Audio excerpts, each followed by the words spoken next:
if you had a job where you come to work and people clap for you, it would change your entire mood.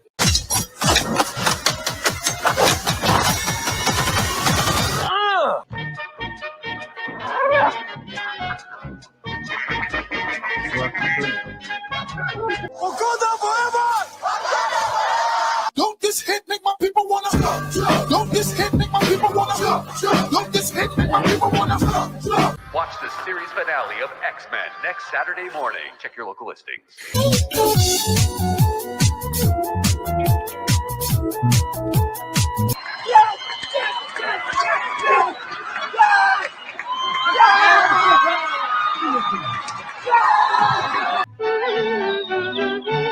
It won't take long when there's a song to help you set the pace. This is pathetic. Where we used to live. Why did you keep the mousetrap? Life could be worse. This is the worst. This is the worst. This is the worst. Mm-hmm. Yeah. Hello, my baby. Hello, my honey. Hello, my ragtime gal. Send me a kiss, my wife. Baby, my heart's on fire. And the Disney star just keeps going down and down and down.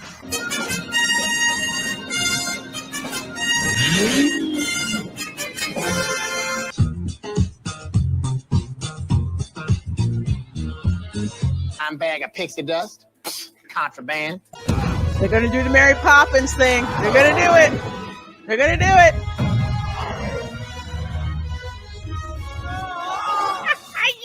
Magic mirror on the wall. The fairest one of all.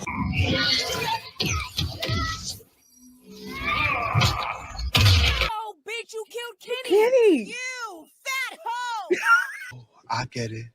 I'm not persecuted. I'm just an ass.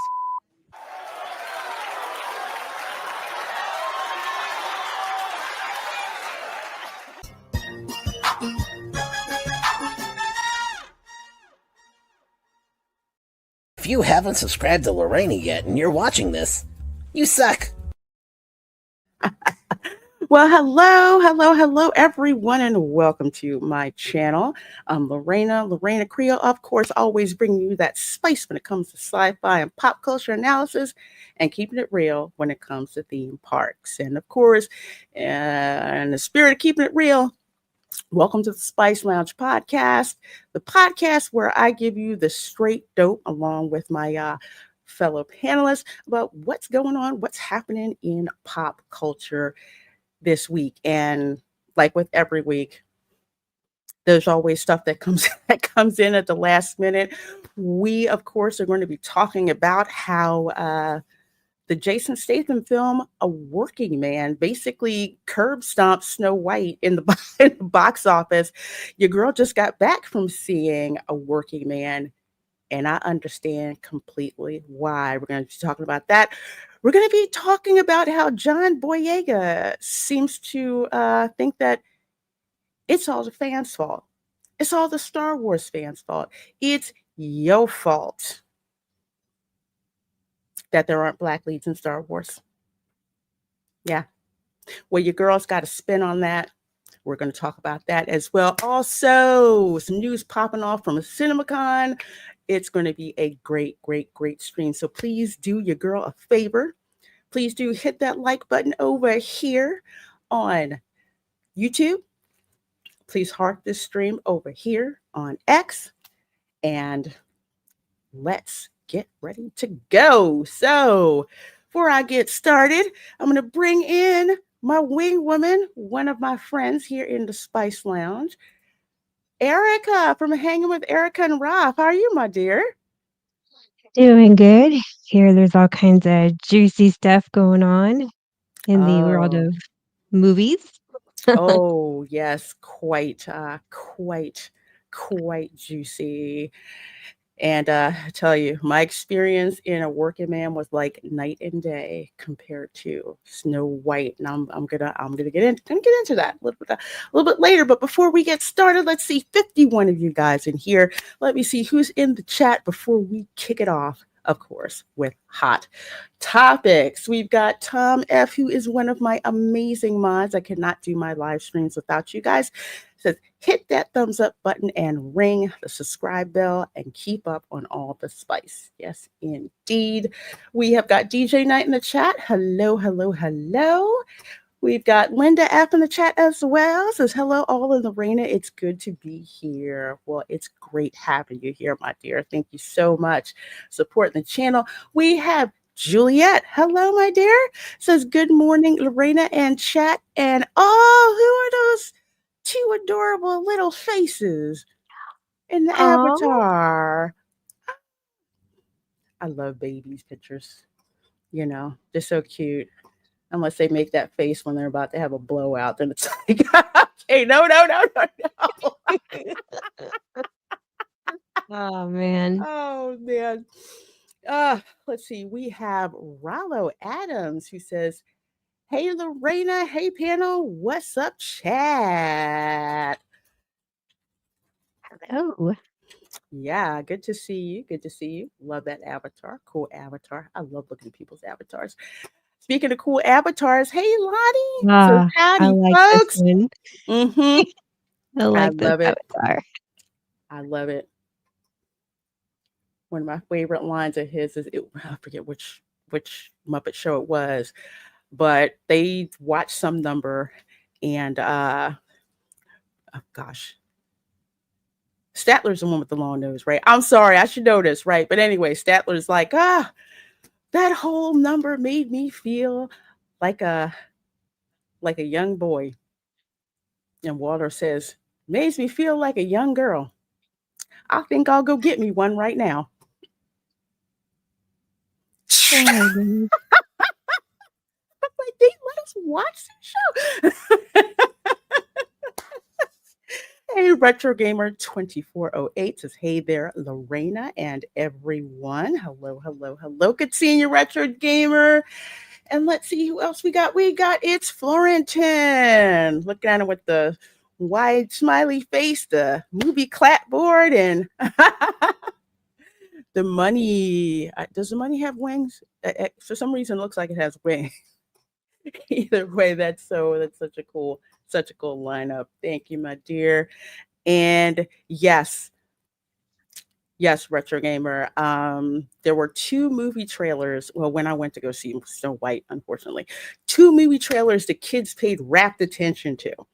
One was the Minecraft one, and of course, the other was the Lilo and Stitch movie. And I know somebody else who is seems to be pretty keen on Lilo and Stitch movie. Let me bring in my third panelist. Well, second panelist, Ron from Follow the Bradley Spun. How are you?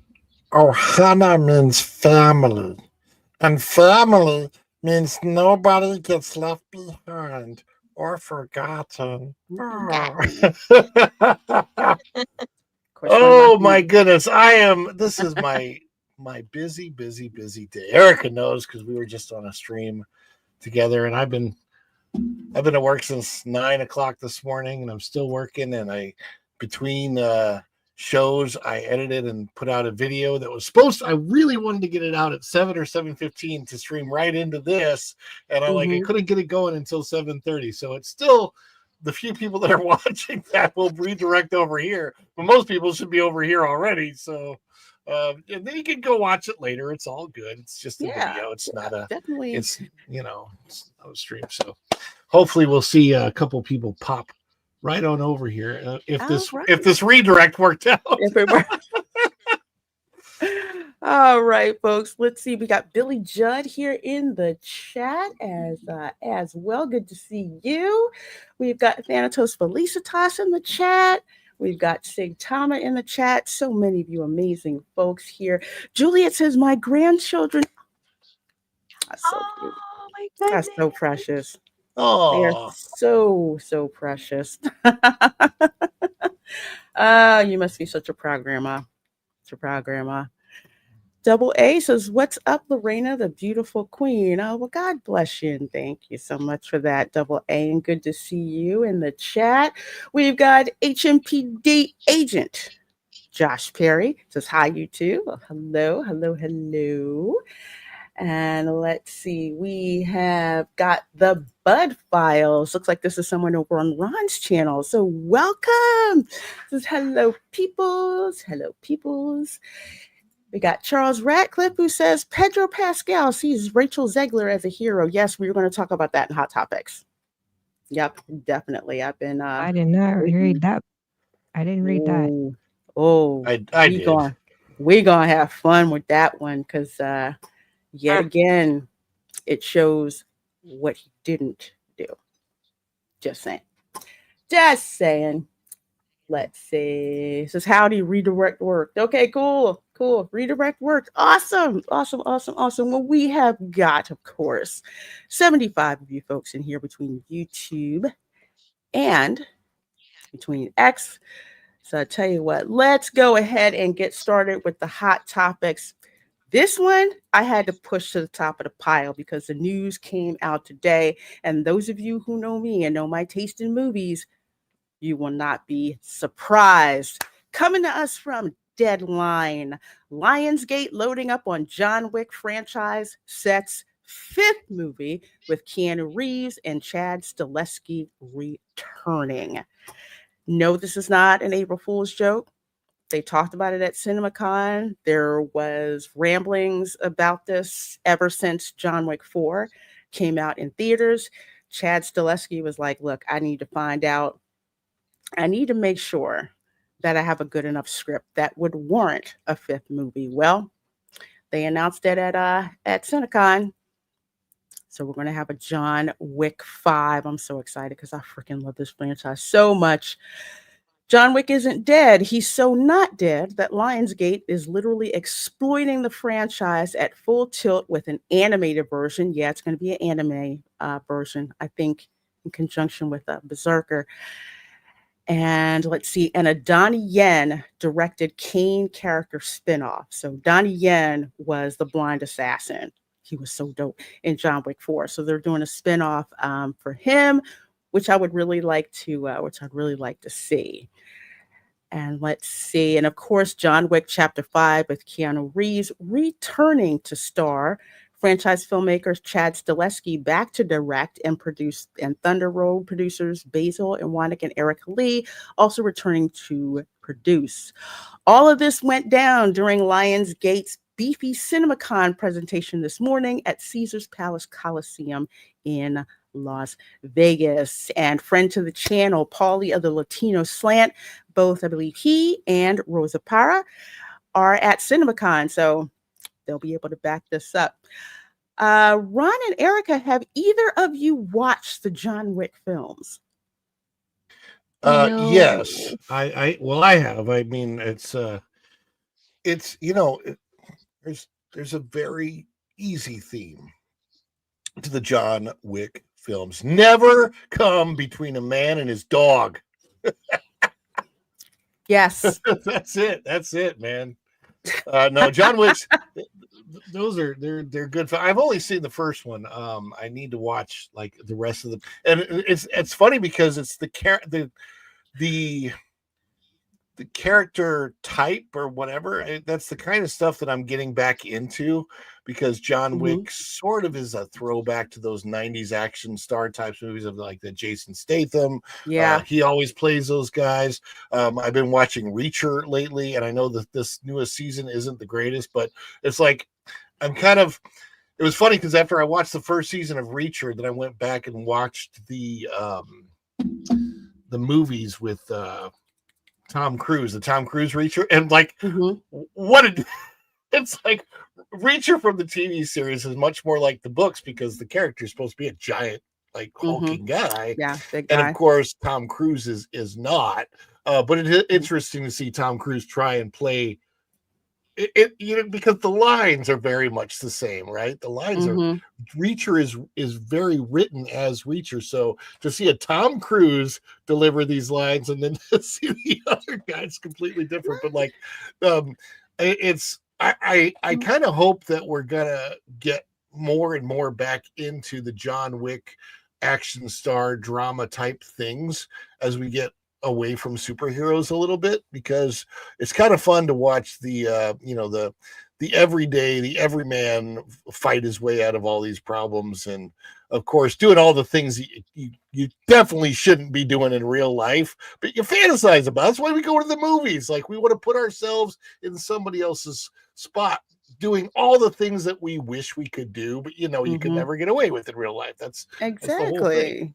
And do it while wearing really, really, really nice suits, bulletproof suits. I'm just saying. But to go back to what Ron was saying about, the everyman, John Wick is an assassin. He left that life. Why? Because he fell in love and he got married, and unfortunately his wife died of cancer. So you see that in the first movie and how broken up he is. And that day, a delivery comes to the door, and it's a little puppy. And his wife wrote a note to him on that card that said, "John, if you get this, I'm gone." And she said, "You need something to love." And that was the puppy. And the puppy's name was Daisy, because I guess she had like a daisy charm or something like that. Well, the gangsters went and killed this dog, and the rest is history. So at the crux of this story, it's not just the dog. It's the fact that it belonged to his wife, who he loved so much that he left the assassin life and buried all of his guns and ammo under, I think, like 5 inches of concrete. I love this damn franchise. Yes, and they messed up his car and killed his dog and the car. Yeah, that dude did so much with such a little plot. And also, yeah, that's sad in the fourth movie. That not only was his character, taken out, but the actor died as well. But this goes back to, again, everyman type of films. I went to see John Wick 4, and there was hardly any room in the darn theater.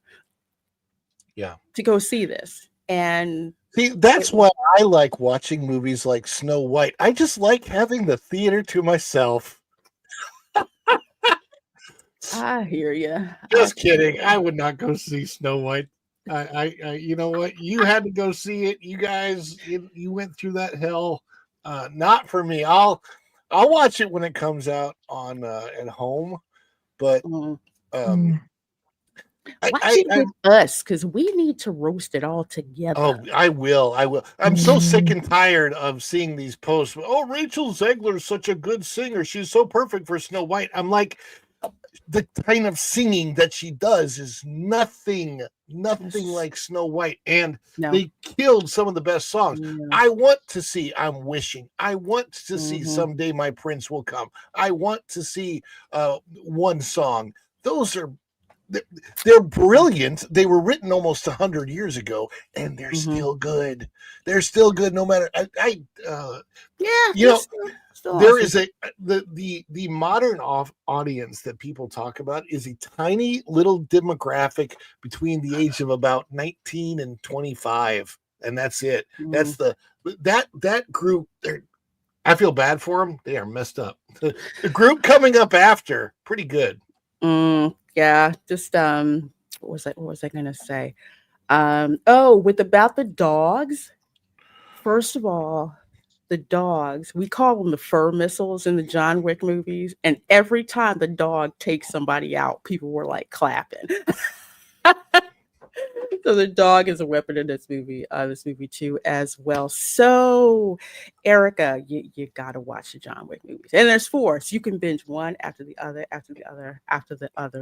It really is a fun time, and again reminds you of like the 90s action flicks. Yes, never hurt a dog. The proof that you should never hurt a dog in a movie is in the movie Independence Day, where everybody's dying, cars are flying, the aliens have destroyed everything, but the dog gets rescued. Remember Yes, that they scene with do. jumping from the fire, this fireball behind the dog, and the three of us are gonna Yes. survive. The dogs make John Wick. Yes, canine police dogs are called fur missiles. It was just uncanny. The audience, just anytime the dogs went after people were like clapping and they're just loving it. It was absolutely great. So, yeah, that is good news to hear from CinemaCon. I would hope Chad Zaleski has a really, really good story, since apparently Keanu Reeves has signed off on it. But it's not the first time we thought John Wick was dead, and it turns out he wasn't. He wasn't dead. So Is this we'll the have to guy think. from? Is that actor the one that was in the last picture? Is that the same guy from Rogue One? Looks like the guy Rogue from One. He was Is it? also in Ip Man. Okay. Yes, that is Donnie Yen. Am I the only one that calls that IT Man? Is it supposed to be It Man? I always thought It's supposed to be Ip Man. Yeah. I always called it IT Man. Somebody else I know did, and I was like, oh, it's IP Man. And then I watched the first movie, and I think someone who talked to him, she was like, oh, it's so good to see you, Mr. Ip. I'm like, oh man, I've been saying that wrong for I don't know how Whoops, my bad. friggin' long. Ip Man, yeah. So yeah, he's good. I'm one with the Force and the Force is with me. I'm one with the Force and the Force is with me. He is an amazing, hey DK Bones, he is an amazing martial artist. And usually in martial arts, if you run up against a blind samurai, that's like a double ass whipping coming to you. Because of how embedded he's got to be. Well, here's something else from CinemaCon. Tom Holland reveals Spider-Man 4's title is Brand New Day. And director Destin Daniel Cretton attended the presentation at CinemaCon. Now, if you're a newbie, Brand New Day isn't really going to mean anything to you. But if you are a avid Spider-Man Marvel Comics fan, there's a problem with that title. And here's this. Coming from That Park Place, written by Marvin Montanaro. How you doing? Spider-Man 4 gets official title, Spider-Man Brand New Day. And that might be a bad sign for comic book fans. And yes, Chef Nation nailed it. Brand New Day, the worst comic book run ever for the series before it sucked, as well as Good Luck. Do either of you know what Brand New Day was in Spider-Man comics run? This was after Civil War or something like that. I can't remember. See, I see Brand New Day and I cannot get the whiz out of my head. That's all. I know. And so all I'm thinking is, how cool is it going to be that they're going to cross Spider-Man over into the world of the Wiz? I'm okay with that. But yeah, it's such a generic title. It's pretty clear that I think what they're doing is just they're taking a title from a comics run and throwing it on, onto a movie about Tom Holland's Spider-Man, because he's going into the world where nobody knows, his secret identity anymore. That's apparently, from what I understand, with the way they left things off with Peter Parker, is that people don't know who Peter Parker is. Like nobody, they don't even, there's like no record of Peter Parker existing. I don't know how he's going to get a job, Social Security, school records, all that kind of stuff. He's got to get a GED, because isn't he studying? Does he have like a GED book or something at the end of the?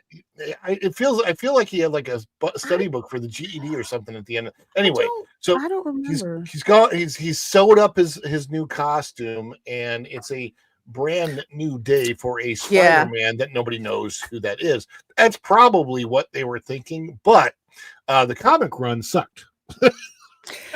Yes. And here's the reason why the comic run sucked. And when I heard about it, I was just like, you have got to be freaking kidding me. And Marvin captures it right here. But here's the problem. Brand New Day isn't just a cute turn of phrase. It's the name of a 2008 comics book reboot that followed the reviled One More Day storyline, a plot that fans still consider a low point for Marvel. And this is why. In One More Day, Peter Parker makes a deal with the demon Mephisto to save Aunt May's life in exchange for erasing his marriage to Mary Jane Watson from history. Here's why I got a problem with that. Okay. I actually have a copy of the comic where not Peter Parker, Spider-Man proposes to Mary Jane Watson. I bought that just for the cover. And I think in that issue, Stan Lee writes an editorial about, how they were kind of deciding, should he get married? Should he not get married? And basically it was like, you know what better storyline where the hero finally gets the girl of his dreams? I was like, dang, that is just awesome. But I cannot see Peter Parker doing something like this. Exchange his marriage to Mary Jane from history to save Aunt May. That is something that just, no, I can't see that happening. But they did, and as a result, decades of character development and emotional growth between Peter and MJ were wiped away in a single editorial reset. Fans were furious. It felt like a betrayal of the character's maturity and hard-earned evolution.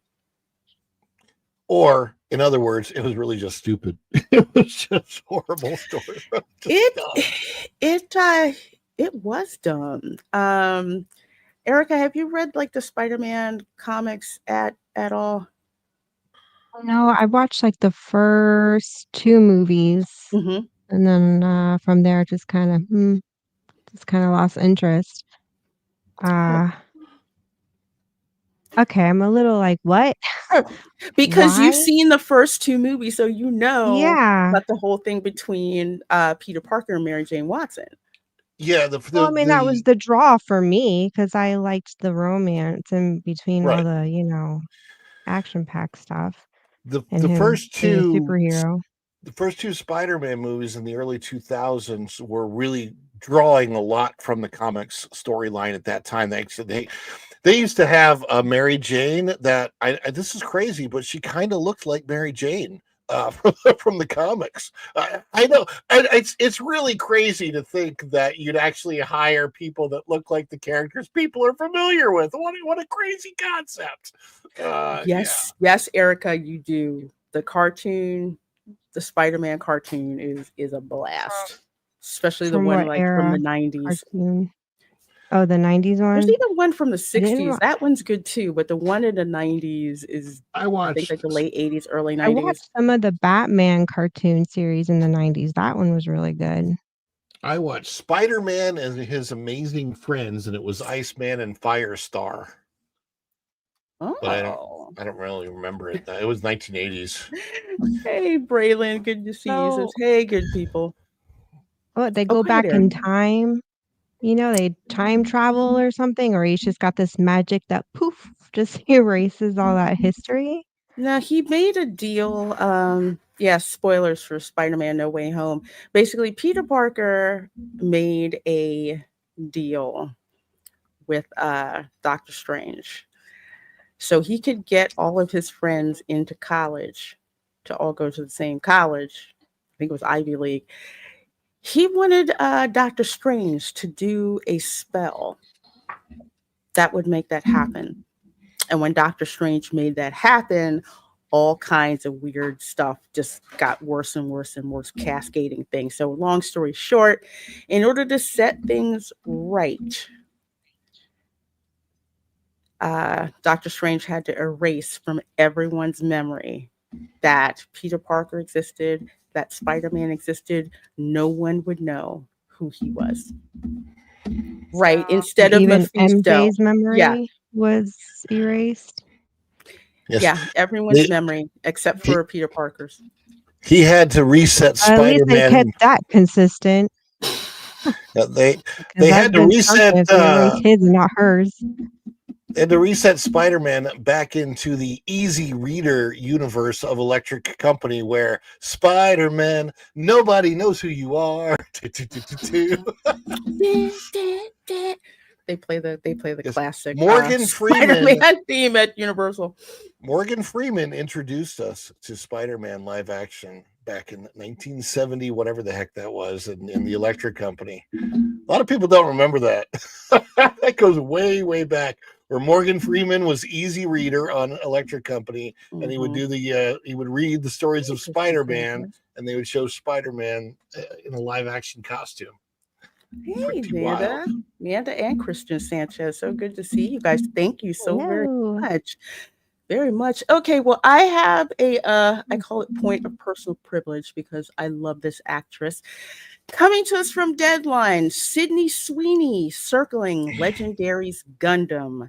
There is a live action Gundam movie coming out.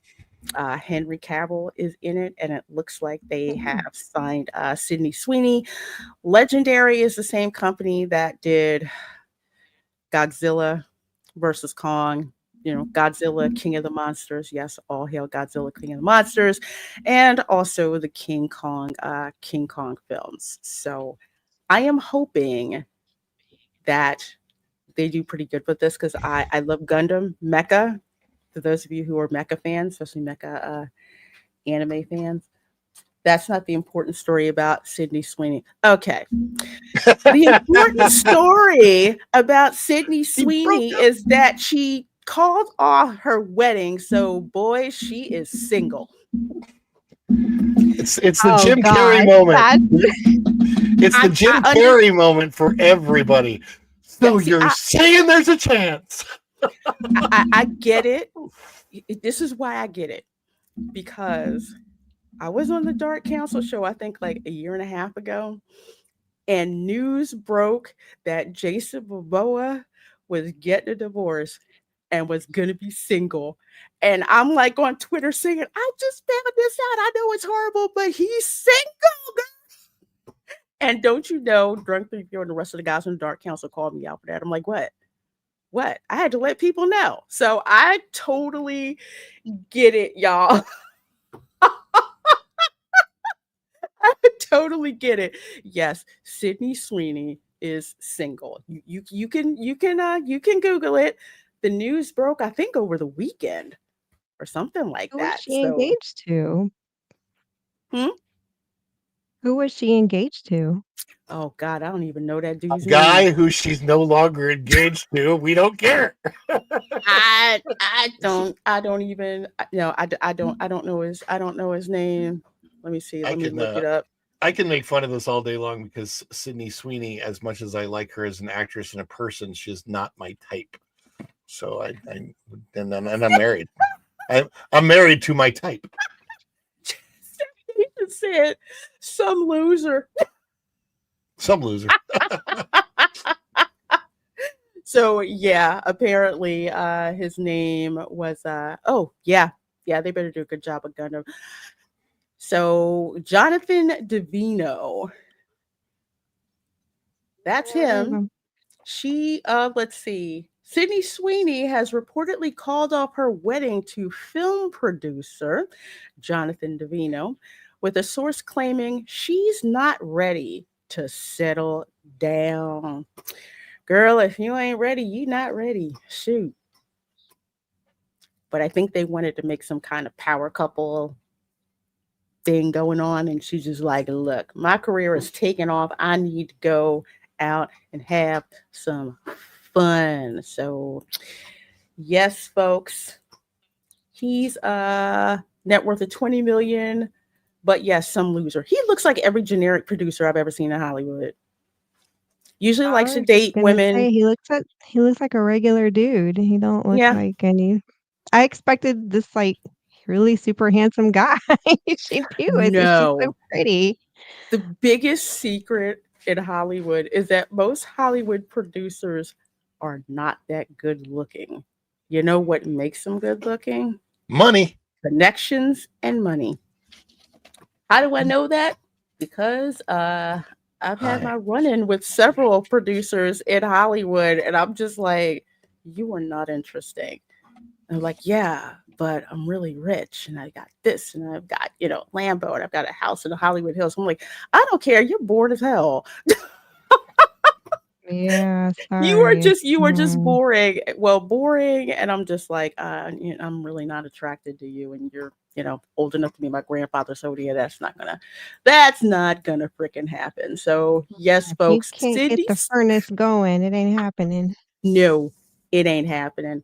I'm sorry. I'm sorry, not sorry. There's not enough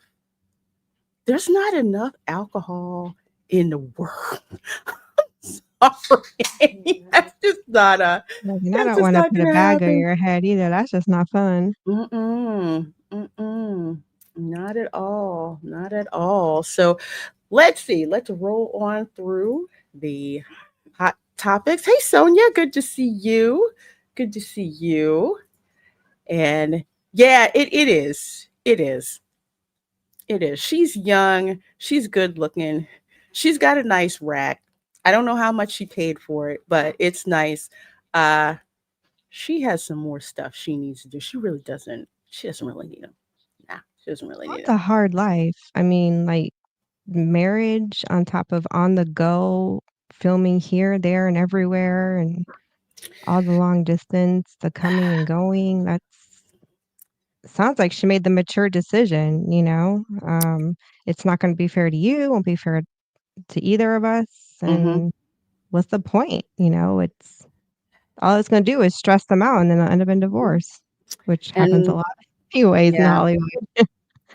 and plus it's Holly weird. So marriage in Hollywood is we'll just say it's like a loose guideline. If a marriage makes it 5 years, it feels like 50 years because that's just how insane and crazy it is. She's all natural. All right, well, more power to you, girl. I'm just saying, if you did get a I job, was gonna whoever say, did 'cause it did a good when job. I saw her, she played in this really cute rom-com on was it Netflix or Amazon? I can't remember. It was super cute. It was based out of Australia, and, yeah, I could tell they were natural. I was like, they don't look fake," and I'm like, "And if they are fake, I your surgeon did a Yeah, job because they that's look really natural." Now there are ways you can mhm. there are different types of fake boobies you can get, and Yes. some of them are very natural looking, and they're very expensive to get those. Yeah, for surgeons and all. Yeah, yeah, I'll put this out here. So anyway, when I did live in Los Angeles, I did visit a highly recommended Beverly Hills plastic surgeon, but it was about a reduction, not the other way, which my insurance didn't approve it. I'm like, lovely. Okay. But that's where I went. But I'm like looking at pictures of the work that this guy did. I'm like, man, even if I don't get the reduction, I'm gonna have to I'm gonna have to recommend you. But she's talked about getting breast reduction surgery though. Yeah, I hear it. Why? They're the right size for her body. Like, I I think she mean, looks great. I wouldn't change them at all. They're just right for her stature and height and everything. Hmm. Girl, don't get a reduction. Trust me. Those I assets mean, are unless you got money in the medical bank. problems, like if you're getting back problems from all the weight in the front, then that's Then, different. yeah. I had a friend that had to get a reduction because of that. Um, Hmm. Yeah, that's understandable. Definitely. Definitely. But it's just like, hey, if you don't it's going have under the to. knife. Ooh, Oh, this was when she was a yeah. teen young adult. Now she loves them. That's right, Oh, it could be girl. maybe she matured a little faster than other girls, and maybe there was like this, That could be like, it oh, too. like, oh, Because because maybe other girls around her weren't developing as quickly as she was. That does happen. mhm. And you get a lot of attention that Yeah, way. and not Wanted good or attention unwanted. either. Yeah, exactly. BR Guy says, hi, everyone. I'm behind, but I love the John Wick pitch meeting writer. They kill his dog. Producer, okay, somebody better die for that. Writer, oh, don't worry. I love pitch meeting. Pitch meeting is flipping awesome. Well, let's see. Okay, we'll go from that to Superman, and I bring this up because the Minecraft movie is coming out this week. Yes, I'm going to go see it because Jason Momoa is in it, but it turns out there's an extended preview for the James Gunn Superman movie that's going to show if you're going to see Minecraft. David Corn. Hey guys, we have something really special for you. It's an extended preview of Superman. You can check it out in theaters soon. We can't wait for you to see it. Hey guys, we have. Yeah. So I don't know how many. I don't have a dog in this fight when it comes to the James Gunn Superman movie because I'm a DC normie. But what about both of you? Are you guys interested in seeing James Gunn's Superman movie? Not really. I don't. Superman is so. I don't know. So overdone. They have not been able to get DC together very well on the screen for a while. It's always been movies that are okay, movies that are entertaining, except for Wonder Woman 2. Wonder Woman 1984 was like the worst thing I've ever seen. I still could not believe the vast difference between Wonder Woman and Wonder Woman 1984 when the majority of the same people were involved. I'm like, how on God's green earth did you that to that? I didn't say all. I didn't say all. I just said like I know there's a lot of the true creatives behind the first one weren't there. I get that. No. Oh, yeah. The real thing, the difference is with Wonder Woman 1984, somebody had a brain fart and allowed for Patty Jenkins to write the script. Oh my gosh, it was just. I mean, whatever. Anyway, this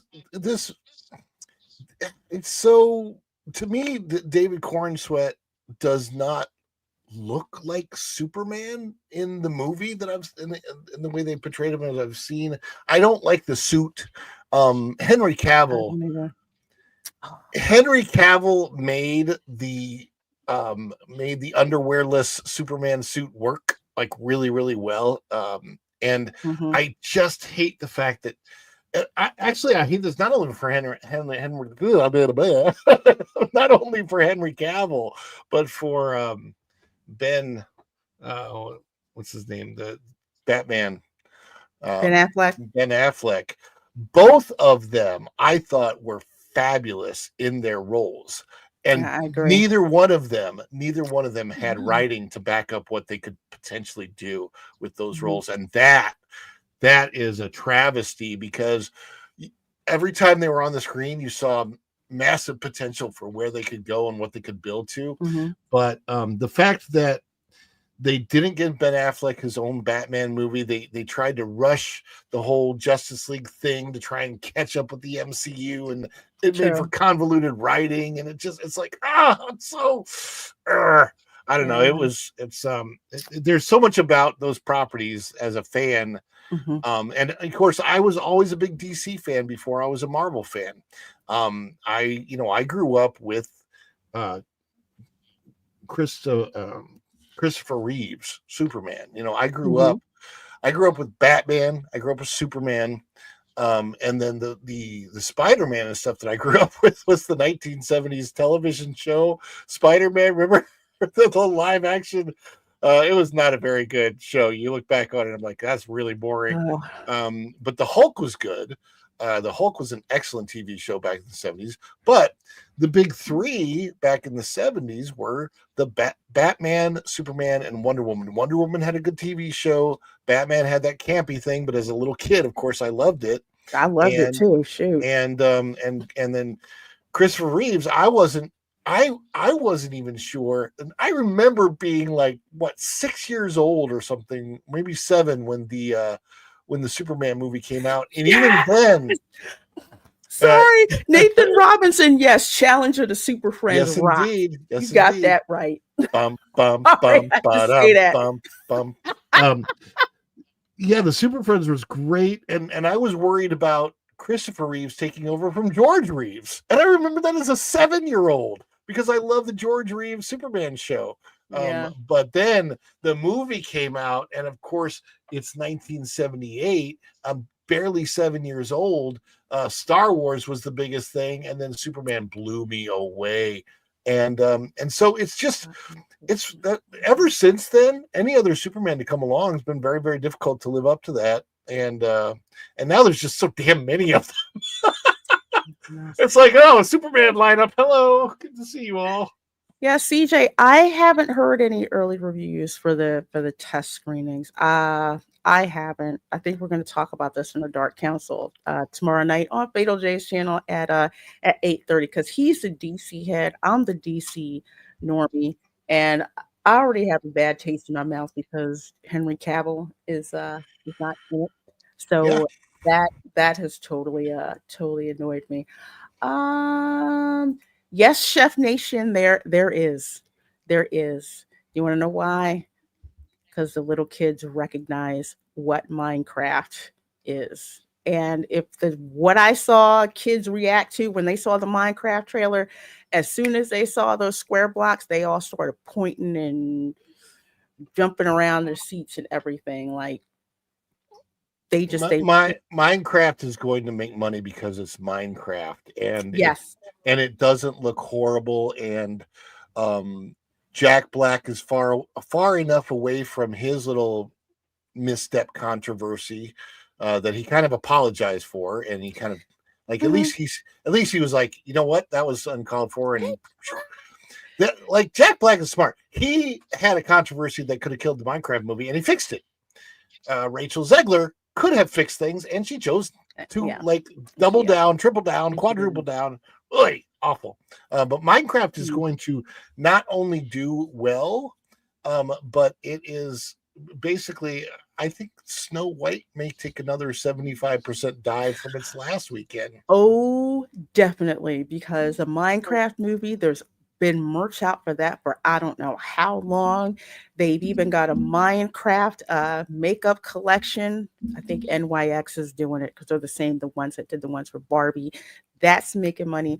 Minecraft is going to make money. The only thing I'm so looking forward to see just how suppressed Snow White gets because that movie had no competition when it came out. This week, you had Working Man, which we're going to get into, and then after that, Minecraft. So that's like a 1-2 punch, pretty much, with what's going on and what's going on there. I wouldn't in a million billion years ever expected a Jason Statham action flick to take out a Disney princess. I know. I mean, and like how much damage do you have to do to a brand for that to happen? That alone is a sign that that the Disney brand is damaged possibly beyond repair at this point in time. Absolutely. Pedro. Well, this coming from the Daily Mail, Pedro Pascal is the gift that keeps on giving, let me tell you. Pedro Pascal slams for calling Rachel Zegler an icon amid her woke Snow White disaster. So apparently, Pedro Pascal, oh God, this awful ass outfit. Oh my God. It's the Joker. He looks like he got into a fight with a Scotsman and the Scotsman won. I'm just saying. But this is an Instagram story that Pedro Pascal put out, the same account where he famously put out, losers in 1865, losers in 1945, losers today. And he had like a picture of a MAGA hat up there, just basically insulted half the country. Well, he put this Instagram story out there, tagged Rachel Zegler, and says #icon. Look, I'm like, what?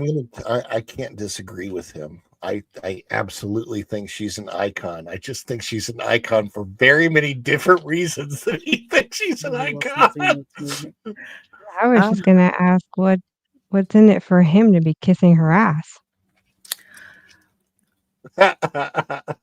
That's a good question. I would say that's kind of random if you ask me. I would But say whatever. if it's one, she's Latina, not from the same country. I mean, this is what people need to figure out, that not all Latinos are the same. They don't come from the same areas of, South America and the Caribbean. And there's certain Latinos that don't like others on general principle. Yes, Okay. Do ma'am. not call a Puerto Rican a Mexican. Okay. You're going to get your ass kicked. Yeah. As you don't know, Erica, right? Same with Cubans. You don't call us now. Mexicans either. Yeah. Well, at the same time as the El Salvadorians have a issue with I can tell you Mexicans that too, I think, Venezuelans aren't actually. really big on Puerto Ricans because my wife is Venezuelan. So Tell you, it's I think it's safe to say it's us versus just the Mexicans. Yeah. And I kind of don't know why, to be honest. It's just, you kind of, it's like this rivalry, but I go with what people told me for the same reason. You don't want to call a yeah, it's not Jamaican wrong. a Trinidadian. That's a big fight. You don't want to do that. So I just Yeah, I don't just call a kind of Scotsman an Irishman either. thought about that. Exactly. Yeah, we're gonna They get don't like into that. that double A. Hang on for a second. Let's see. Pedro was good in the Wild Robot. Nita is Hollywood, so I would not put it past him. I'm just saying, it's Hollywood is Nita something just else. said Trust it. me. And it could I was be. kind of thinking that, like, I'm it's not kinda even. old, Hey, but this is Hollywood. I'm not even sure if it's wants to or if it's past that already. this is It's Hollywood, baby. That is a very excellent question. As someone who's seen how the sausage is made, goodness. Yeah. Wouldn't surprise me. Would Maybe not there's a surprise me. certain. Maybe there's a not good certain looking. I'm grove. sorry. He isn't. Maybe there's a certain No, grove they both visited at the same time to make certain deals of the bohemian style. If they ever did a movie on the Epstein thing, they Mhm. could cast him as someone in that story. Anyone. He They just could. looked. Pedro Pascal, I'm just like, He's just not good looking, like, at no. all. I'm sorry. No, it's not That's like why you're Antonio Banderas. You're his not role as the missing no mark. Mandalorian. He's what? His role as the Mandalorian makes the most sense. His face is covered the entire time. Yeah, pretty much. That's the vibes that I'm getting from this dude. But to go further on down here, of course, people on Twitter or X totally went after him. And let's see, Pedro's mouth is going to tank the Fantastic Four. Let's see, why do these actors keep sabotaging their next projects? Let's see, where's the other one? Remember when he threw Gina Carano under the bus? This is what I'm getting at. Where was his support for Gina Carano? Apparently, he texted her personally or called her personally, but he didn't say anything publicly. So just let her hang out dangling in the wind. Yeah, that's messed up. So I don't know if his agent was like, look, you need to kiss up to Rachel Zegler because, it looks good. There might be something in it for you. Hollywood is a strange place. So the What fact in that the he hell went would and they be did that, pairing those two up for? They're All I God. can say Talk is about the odd couple. Yeah, at this point in time, seriously, any Hollywood executive that would touch Rachel Zegler with a 10-foot pole is the dumbest Hollywood executive ever, because anybody that wants to make money will not hire her for anything. She is a losing prospect. She is a box office poison. And she needs to have a major attitude change, major attitude adjustment. The only way that I see forward for Rachel Zegler is to get out of Hollywood for 5 to 10 years and come back with a truly broken heart about what she has done and say, you know what, I feel awful about the things I did in my past. Like, she has to come to a point where she actually realizes how bad she has been, because she's been doubling down on everything that she's been bad about. And it's like, it's been awful. If there's ever a property in it, I don't care what the property is. If Rachel's in it, I will not watch it on principle, not to review it, not anything. Well, here's the thing right here. Rachel Zegler is basically a narcissist. That is what she is. That's what the producer's son called her. The producer, that's what she's called herself. Who did, the Snow White movie. She is in Hollywood. Here's the thing about Hollywood, okay? It's a bubble. You will get your sycophants hanging on, telling you that you're the best thing in the world. And frankly, I don't see Rachel changing whatsoever. But you will have people who will try to cast her because that is who they want. And not for nothing, but I've seen a lot of actors Pedro's age going after much, much younger starlets. Not saying that's happening.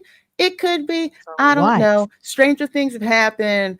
I couldn't do it because, quite frankly, there would just not be enough liquor.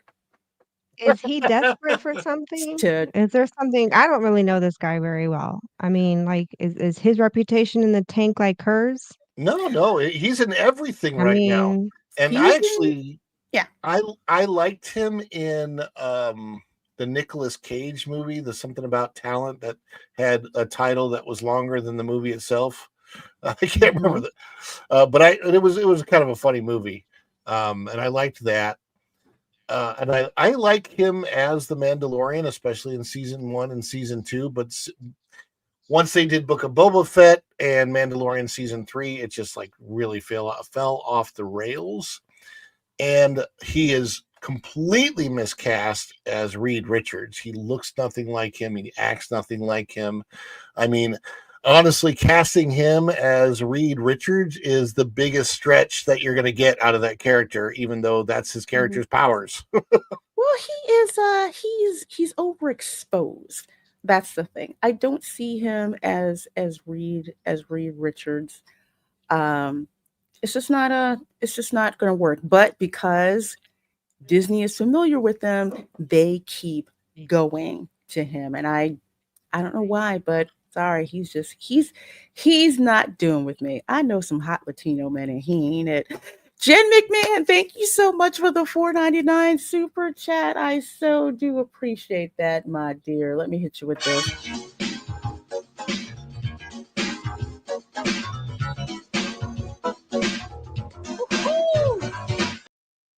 Love Chris Tucker. Are you watching The Studio on Apple Plus, the Kool-Aid movie? No, I don't have Apple Plus, so I haven't watched that. So I may have to look up what that is. The Studio. I will have to check that out. I had Apple TV Plus free for like about 6 months, and then I let it lapse because there was nothing on it that I really wanted to see. But I will keep that one in mind. Thank you again so much, Jen, for that $4.99 super chat. I sure do appreciate it. And appreciate 129 of you between X and YouTube watching the Spice Lounge show today. CJ says it's only about self-preservation, Lorena. He's Latino, she's Latina. People are getting tired of him being in everything, and she's box office cancer. Maybe that's what it is. A Latino solidarity bull. Exactly. We must stick together. She's Colombian. He's Chilean. Isn't it ain't she the same thing. It's not even the same place in South America. Is she what? Is she of Colombian descent too? Yes, she is. She's part Colombian. I'm thinking she's part Colombian, part that's probably Polish. And Oh God, I better find out that I'm not related to Rachel Zegler because I have ancestry from Colombia. Typical Spaniard, rancher, two families, white family, mulatto family. Anyway, yeah, yeah. Bad enough I'm related to what the heck is that chick's name? Um, oh my gosh, Megan. Oh God, Meghan Markle. Aren't you related to Barack Obama? Yes, yes, I am. Through That's his what I mom. thought. Yeah, through his mom. Blame Cape God. Hey Aldo, good to see you. Good to see you, my dear. Is that your headshot that's on your avatar? It looks really, really good. And Virginia is here. Hello, hello, hello. It's a Trap Productions, including Stranger Things, the show. I need context. Was that for the hot topic a little bit earlier? Let me know. Let me know. And let's see. Yeah, when I think of an older genius, I don't think Pedro. Neither do I. Neither do I. Neither do I. Yes, Pedro is quite mid. And Aldo, that's what I said. Chile and Colombia are not even close. Not even close whatsoever. You said Stranger Things, but okay. Oh, I got you okay. now. I Yeah. got you now. I got you now. Hey, Izzo, no worries, my dear. No Hey. worries. You get here exactly when you intend to. Gary says she slipped too much Colombian. Oh, you mean Bolivian marching powder, right? Do you want to build a snowman? Oh, too damn funny. 9. Pedro's There, almost out, thankfully. He needs to be out. He needs to be out. Yeah, yeah, someone who's Afro Latina, he definitely doesn't represent me. You don't represent me either. Nope. Exactly. Or I'm looking like Neither also, he one of looks them very, do. very white, so I'm just going to say that he doesn't represent me either. Yep, that service dog. Pedro stunt double deserves all the credit for Mando. True. Pedro is rarely in the suit. And he was complaining about having to not be able to show his face. Whatever. You knew that when you took That's the the job. role you're in, Yeah, DPD. Exactly. and Exactly. you were so like the reason he is successful today is because of that role and because it didn't show his face. Mm-hmm. That's That's exactly I will it. tell you this. I would have never matched that face to him. Like the first time he took off the mask, I'm like, Mm-hmm. wow, that does not match his voice at all. His voice and his face do not match. No, they do not. They don't whatsoever. Well, speaking of Star Wars, something Bum, came bum, across my bum, bum, bum, bum, X speed. I bum, want to bum, say, bum, bum, bum, bum. when was that? Yesterday. And you know me, I cannot help but I heard about comment this. because the likes of Variety, Deadline, who else? The Hollywood Reporter, The Wrap, they love being feces stirrers, especially when it comes to the sequel trilogy and digging up the false story about Kelly Marie Tran getting pushed off of social media by toxic fans. No, that didn't happen. She did it herself to give herself a mental break. They'll talk about Star Wars fans being racist when they found out that it was a black stormtrooper. They always bring this up cyclically. So you always kind of have to ask, what's the reason for bringing this up? And I'm going to give you guys a little bit of context coming from me, obviously, as someone who is of African descent. Let's put it this way. The only thing John Boyega and I have in common is that he's Nigerian, I have Nigerian ancestry, and I believe he's of Igbo ethnicity. And if he is, the Igbos from Nigeria think they are the smartest people on the planet. I had an Igbo Uber driver tell me that. So yeah, it's That's it. But anyway, I saw this post and I said, do us all a favor and stop trashing the fans when it was the fans who fought for your character. Shut the heck up and go complain to Lucasfilm. So, what do I mean by that? Well, there's this article right here. John Boyega says that Star Wars is so white that a black person existing in it is a big deal. Toxic fans are okay with us playing their friend, but we can't touch their heroes. Now, No shit, Sherlock. I mean, the heroes were written back in the freaking 70s. They've already been established. You're the add-on. That's how it's. Oh my God. Like, I'm not even a Star Wars guru, and common sense. it okay. I think I know where I know where I'm gonna go with this.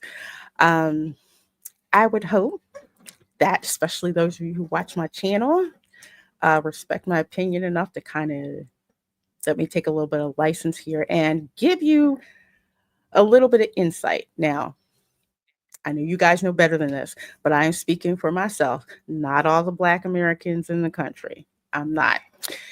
When John Boyega says that Star Wars is so white that a Black person existing in it, it's a big deal.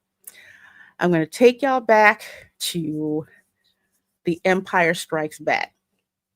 Reason why I say that, Billy Williams was cast in that movie, and it was a big deal. I know, like, my parents were excited about it. My grandparents were even excited about it because they knew who Billy D. Williams was. He was a big name, and he was in Star Wars, a movie that predominantly had white characters in it. That was not the problem at the time. People were just like, Billy D. Williams is in the movie, so I'm going to go and see it. And the smart thing is they got into, we'll say George Lucas got into that Black American demographic, pulled them into the film, to see the film. So obviously that increased the box office. Billy D. Williams, when it's on the cover of every Black American magazine, I think it was on Time magazine, it was a big deal. So I get it. I get that it is a big deal to some people. And I know some will say, well, I don't need to be represented. Okay, well, that's you. But I would say that it's almost disingenuous to think that appealing to a certain group, not pandering, there's a difference, appealing to a certain group, you're like, you know what, that's gonna bring us money. So they did that with Lando Calrissian. They did that with oh my gosh, was it Captain Tanaka? Oh, and he was in the Phantom Menace, Padme's bodyguard. We saw him. Yeah, we saw him. He was in that. And of course, Mace Windu. All right. Mace Windu, dude was like, I'll just be a potted plant in a Star Wars movie. But we got Mace Windu in there. Now,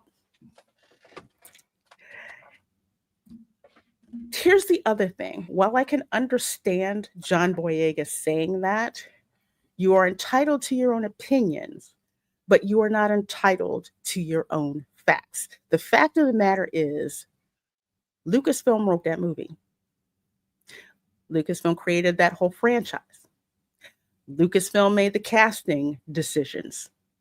So if you have an issue with Star Wars, quote unquote, being so white, guess who you should take that argument to? Lucasfilm. But you're not saying that in this article, which makes me wonder, why is it? And I'd like the panel to opine on this before I get to the second part. Why is it John Boyega will not put the responsibility squarely where it lies? And that is at the feet of Kathleen Kennedy. Because what I remember when I went to go see The Force Awakens in the theater, when Finn lit up that saber, people went nuts. We were like, this is going to be the best thing that we ever saw and can't wait to see what flipping happens. It's not the fans' fault that Finn got reduced from a force-sensitive stormtrooper, and people could not wait for The Last Jedi to see how that was going to progress, and thought that he and Rey were going to get together and they were going to fight side by side and it was going to be awesome. No, they didn't. That's not what they did. But it's easier for the likes of John Boyega, and I think this was an interview that was on Apple Plus, I believe. It's easier to continue to beat up on the fans when it was the fans, the majority of the fans in the first place, that defended you. It's like, are there some stupid fans out there who act like racists? Yes. You're going to have idiots in every population. But to paint the entire Star Wars fandom as being that way, I wonder what his motive is. I'll open this up to you guys to discuss, because I just wanted to set the stage there. Since I haven't read the article, my question is he talking about the Acolyte? Is that because the Acolyte was, from what I can tell, I mean, I haven't watched the Acolyte, but it looked like a predominantly black cast, or very, I mean, there were black people, Asian, ethnic. It was, so I don't know if you, like, I'm wondering, is that what he's questioning, or is he talking about himself and his role? Because if he's talking about himself and his role, all of the fans the entire way through the last trilogy were behind him. We wanted to see more of him. He was not on the screen enough for the fans. So I'm trying to make sense of what he's saying, because the context is very strange. First of all, why is he saying it now? That's why I'm wondering if it's about the Acolyte. I didn't read into the article close enough to tell if it was about that or not. But if he was talking about the Acolyte didn't suck because of any racial ethnicity, anything like that. It sucked because the writing was horrible and it was a dumb story. I would say, if you want to say that Star Wars is so straight that lesbian space witches existing is a big deal, then that would be okay. And it's just a weird take. It's a weird take because, I mean, like you said, you're right. It was a huge deal when Billy D. Williams was cast, and I remember that. And it was a huge deal in a good way. Everybody was for him. And by the way, Billy D. Williams was the hero.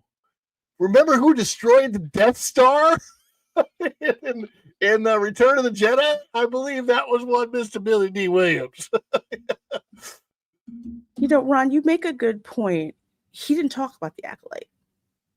He didn't. Okay, so that's weird. He didn't really bring up. He didn't even bring up the Acolyte. So this way I would phrase it. He didn't bring up the Acolyte as an example of a black lead. So I guess he just, and wasn't the black lead also the hero? Was she not also the? I believe so. So yeah, you had Ahsoka. You had Ahsoka with Rosario Dawson, who is Afro-Latina, in a lead role. He didn't talk about that. I thought at one point they were writing Star Wars, and I mean the movies, that they were going in this direction where there were going to be 2 male leads, and they were going in the gay direction. I remember that being a thing. And I think people were trying to ship Finn. In part why he didn't end up with Rey. Because I remember that being a controversy and people pushing back on that. And then just the way that the headline reads, can't touch their heroes. And it's like, well, because the heroes were written years ago and they're established. I don't know what they're getting at there in that headline. What do they mean by that? Can't touch their heroes. Well, they've already been established. Duh. Of course. I mean, they killed one of them off. I mean, but again, going back to the first of all, Mace Windu Mace Windu, not a friend, a hero. Also,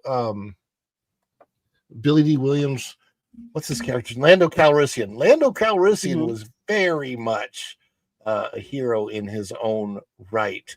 I mean, he came in, he became a general, right? General Calrissian. He was, I mean, he had a huge role in Return of the Jedi right from the get-go. He's in the entire movie. He's in Jabba's palace as you know, masquerading as a guard, and he has a great role. And he was the only real highlight of the Han Solo movie, even though it was a different actor. The Lando Calrissian character, like, I think everybody kind of wanted to know where Lando Calrissian came from, and I think that if the Han Solo movie would have actually been Lando Calrissian's movie, but with Han Solo in it, you saw that would have actually made it a better movie. I mean, I'm just thinking about this in my head now. If it would have been Lando and it would have been focused instead of Solo, right? It was called Solo, right? Yeah, Solo it was. Okay. Solo, a Star Wars. Imagine if it would have been called Lando, a Star Wars story. I think it would have done better. And had the focus be Lando's backstory. But of course, you could have also put Han's backstory in it and brought the two together. It would have been fascinating to see.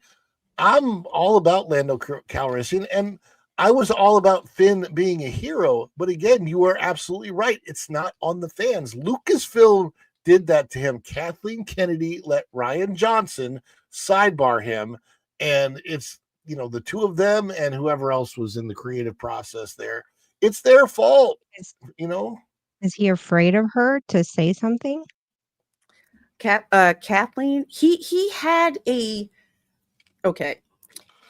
put something in the press, I think years ago. Folks, correct me if I'm wrong, but I believe this is what I saw. He had basically put out a statement that, Lucasfilm treats his Black characters horribly.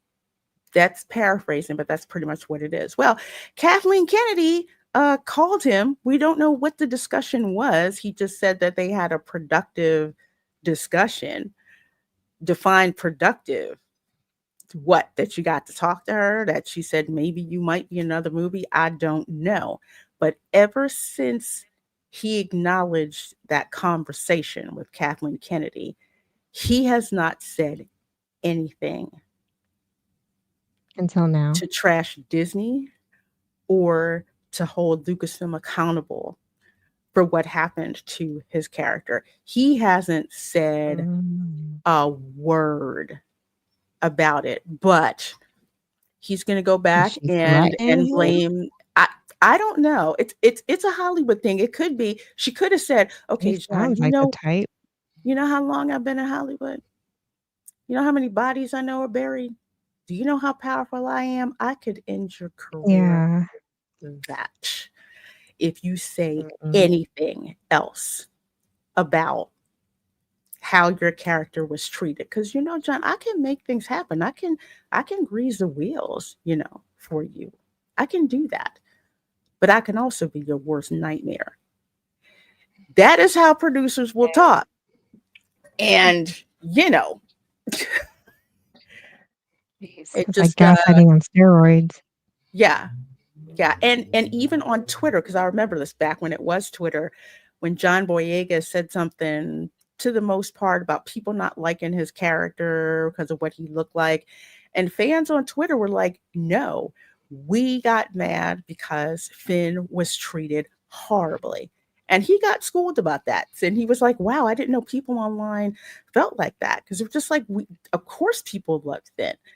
We're pissed off about how he was treated in the subsequent movies, in The Last Jedi and The Rise of Skywalker. And he was like, oh, okay, I understand that. But to go back and do that, anyway, well, thanks so much to CJ, because I love it when I can see people respond in their own words, and I don't have Apple Plus, so I couldn't see this. But here we are at the Media Research Center, and let's hear what Boyega has to say for himself. They're pandering. Let me tell you, Star Wars always had the vibe of being in the most whitest elite space. Like this is a franchise that's so white that it's like a black person existing in that was something, and you can always tell it's something when some Star Wars fans try to say, "Well, we had Lando Calrissian and had Samuel L. Jackson." It's like telling me how many cookie chips are on the cookie dough. I'm like, bro, it's just they just scattered that in there, bro. They're okay with us playing the best friend, but once we touch their heroes, once we lead, once we trailblaze, it's like, oh my god, it's just a bit too much.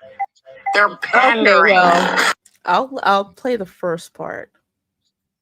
The first thing where he talks about fans saying, "Oh, we have Lando and all that." I'll give my thoughts. They're pandering. Let me tell you, Star Wars always had the vibe of being in the most whitest elite space. Like this is a franchise that's so white that it's like a black person existing in that was something, and you can always tell it's something when some Star Wars fans try to say, "Well, we had Lando Calrissian and had Samuel L. Jackson." It's like telling me how many cookie chips are on the cookie dough. I'm like, bro, it's just they just scattered that in there, bro. Well, here's the thing. That's a fact. And Lucasfilm is not required to bring in black characters, but they did. So to nitpick, which I get it, he's just like, yeah, it's like a store-bought chocolate chip cookie, to point that out, but it is the truth. Well, it depends on which. It depends on which chocolate chip cookie, because if you're going to Gideon's, all right, there's so many chocolate chip cookies you can't count. But if you go to the cake bake shop, okay, go to Gideon's, I can't count the number of chocolate chip. There's still too many chocolate chips. I go to the cake bake shop, there are 3 chocolate chips. I can see the chocolate chips in the cake bake shop cookie. Okay, they're both really good cookies, but the cake bake shop's pretty white.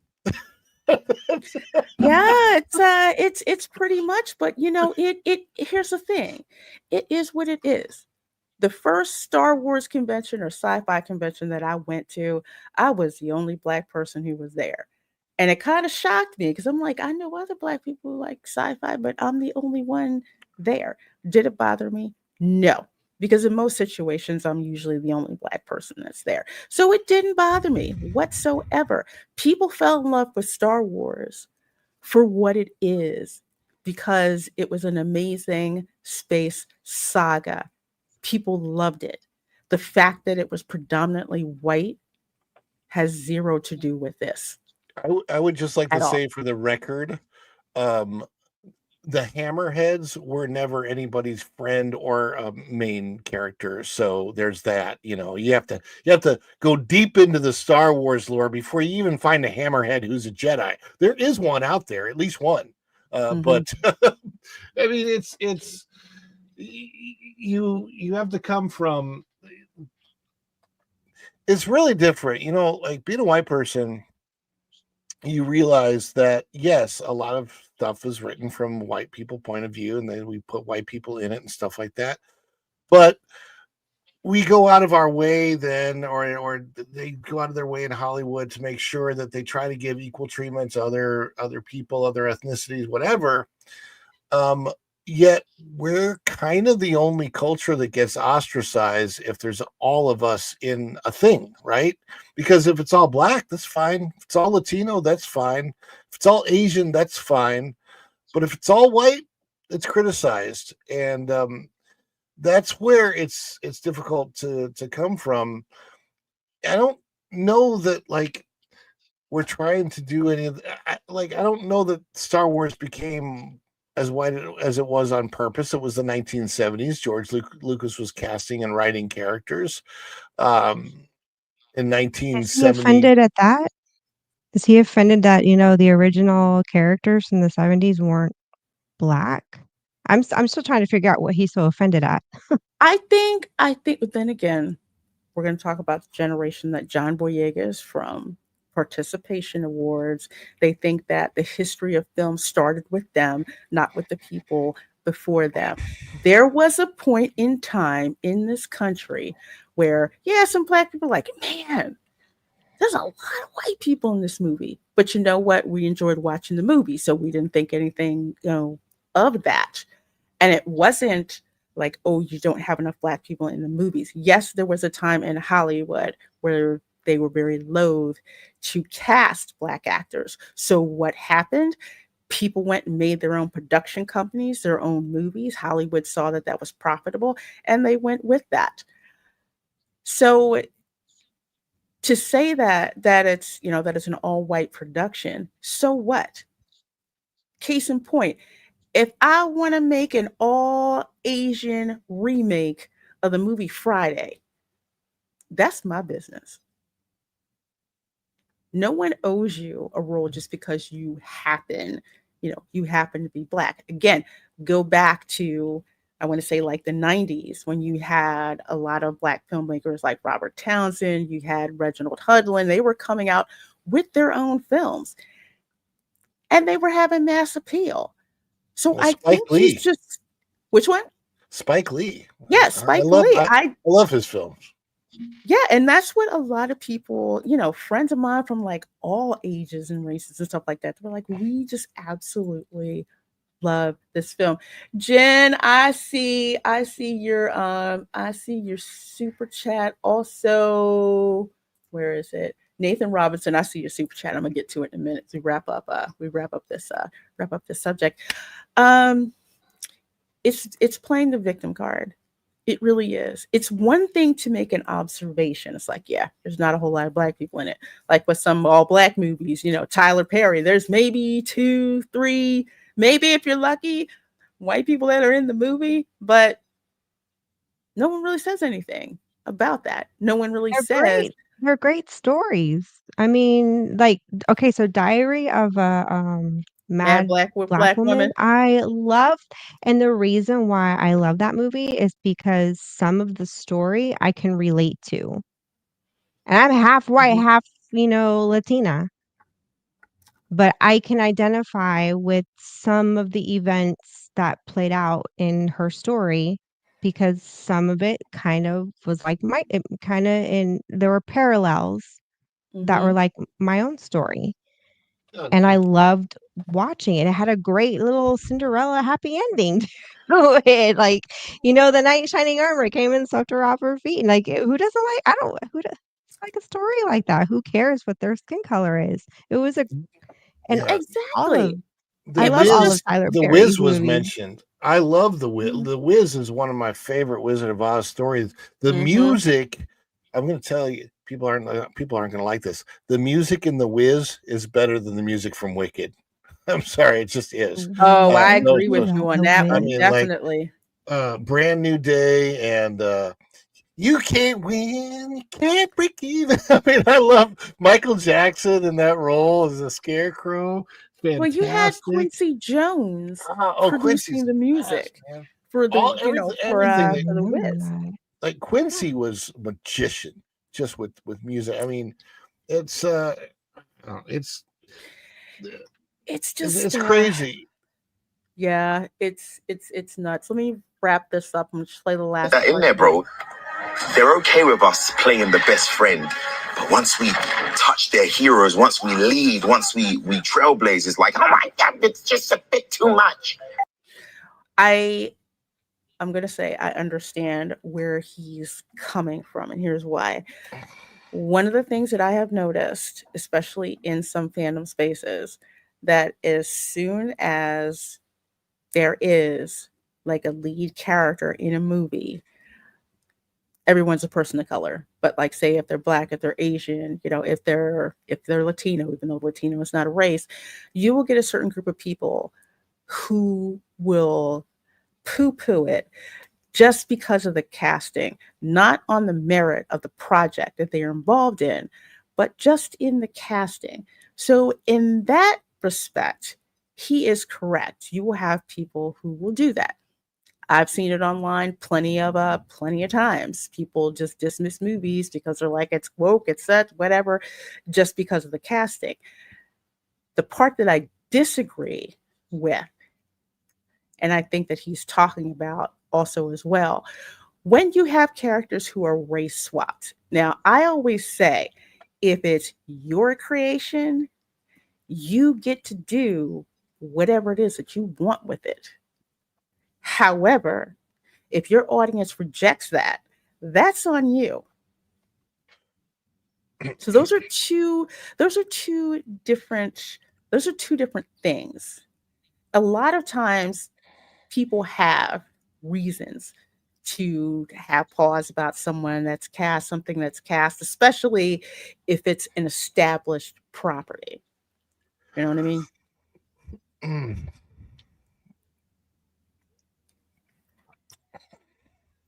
Yes, Michael Jackson is the king. Yeah, it again. It used to be, and I take it back to, like, say, Samuel L. Jackson cast as Nick Fury, Lawrence Fishburne cast as Perry White. It was the actor when it came to a race swap like that. If people were like, I don't know, and I was like, I don't know if they really need to do that, but the actor that worked out fine because of who they were.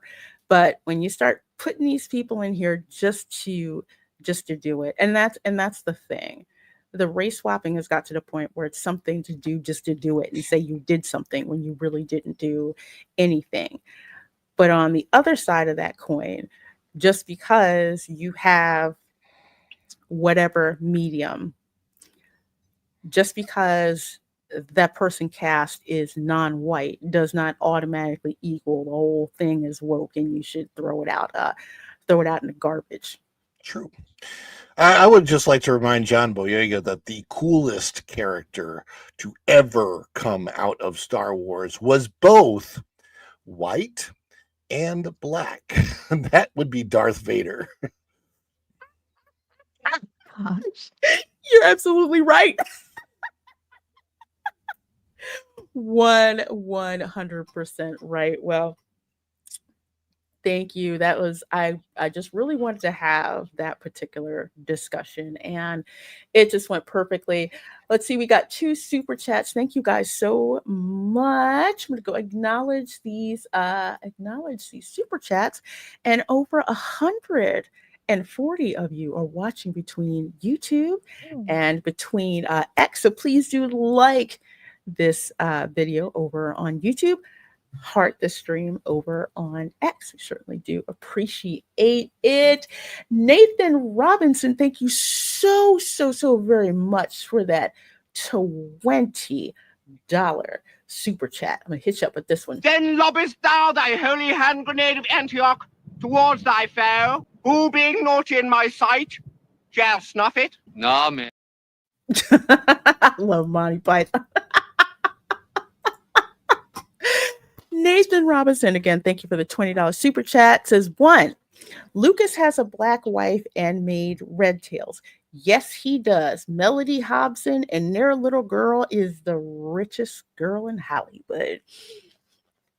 I'm so darn envious. Yes, he made Red Tails. That was a movie about the Tuskegee Airmen. Hollywood did not want to touch that film. And Lucas made that film because he wanted his black kids. He's adopted black kids. He wanted to make a film so that it was something that they could be proud of with respect to their history. And George Lucas is on record saying how hard he had to fight to get that darn movie made. So you should check out Red Tails. 2, Finn would have been loved by 99% of the fans had he been a well-written main character. Exactly. They started off with him seeming to be a strong main character, but the wheels fell off the bus, on purpose by the writers. We thought we were going to have a Rey and Finn romance, and y'all were too. God, I can't believe I'm going to say it, but it's true. But y'all were too chicken shit to go through with it.